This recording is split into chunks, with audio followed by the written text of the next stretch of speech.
Hi everyone, welcome to Click Talk with Avi and Baiju. Yeah, it's been a minute. It's been more than a minute. It's been a long time. We try to keep these relevant. Yes. We don't want to flood your feeds with just our banter and chit chat about World Cup, whatever it is that we're interested in. Maybe it's fun for you guys, but we don't want to bore you. But we had some really big breaking news in the world of CMMC. So I'll hand it over to Baiju to talk about it and we'll kind of unpack the implications. Yeah, so I'm actually doing a CMMC audit for a customer this week, and towards the end of the day on Monday, the news came that the Department of War, now, not Yes. Department of Defense, Yeah. they have suspended the CMMC C3PAO requirement indefinitely. And they're going to do a 60-day review, and we don't know what's going to happen.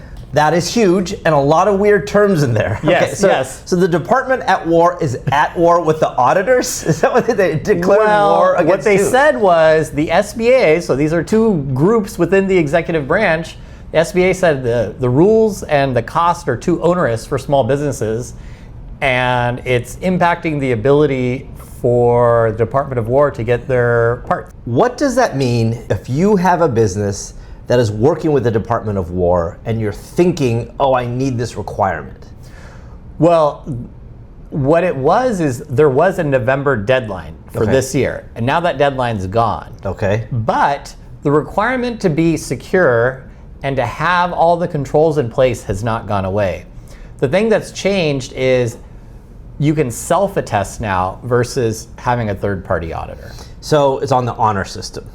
It's definitely the honor system.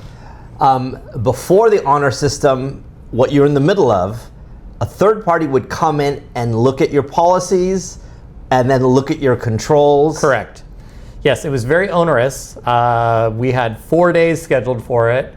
Thankfully, we were well prepared, so we finished in about 3.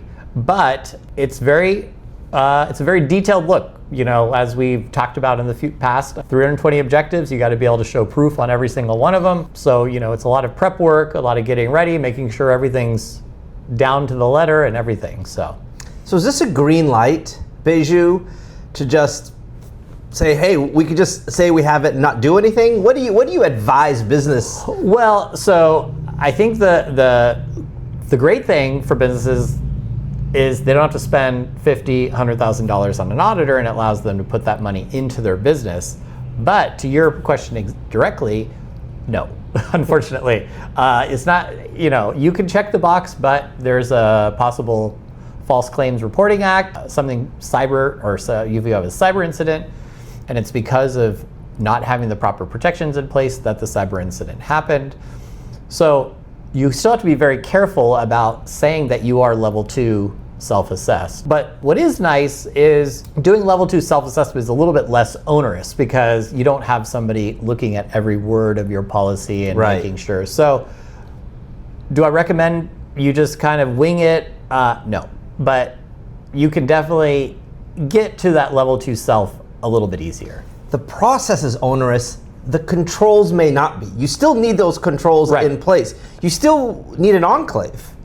Or the enterprise. Or the enterprise, okay. Yes. So, and some of the audits are sort of up to the auditor. Is that what you experienced in some of your audits? Yeah, I mean, this is our second one we've been through, and they've both been similar. The auditors are very detailed and thorough. They're looking for each objective to be answered in a very specific way. So, they want you to answer exactly what the objective says.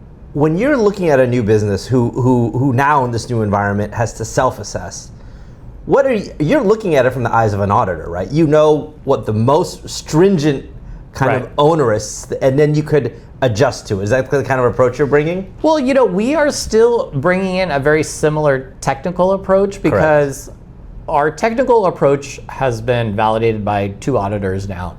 I think the part that you can maybe dial back the intensity a little bit on is on the, not complying is the wrong word, but making sure that every line of your policies and procedures matches exactly what's in the CMMC language. Like, they use the term identified a lot or defined. And so, identified means a list. Defined means like, how are you doing it? So I think there's a lot of nuance into how you write your policies, and a little bit of that is not as you don't have to be as choosy on which words you use when you self-attest.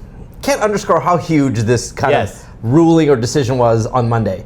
If businesses are in the process of starting an audit, or maybe in the middle of it, are you available to consult with them, show up at their house, come to their business? Absolutely. Yeah, no, we're definitely able to, maybe give some guidance. What I told our customers is like, I'm doing this audit this week. Let's talk next week.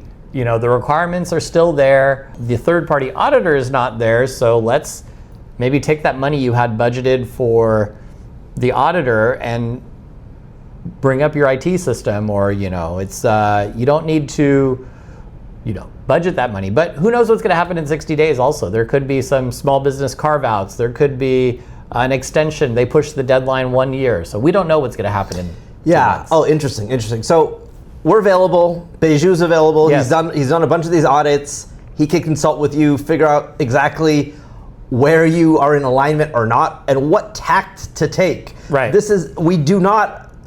We're not suggesting just say, oh yeah, we don't do anything. Yes, correct. That would be the worst advice. Right. So you can email me, baiju@rclick.com. Call our number, 714-556-5999. Or our website. Website. It'll be there. LinkedIn. We're everywhere. If you have questions we didn't cover, please reach out. We're happy to discuss any Put of these them in the items. comments. Thank you. Thanks.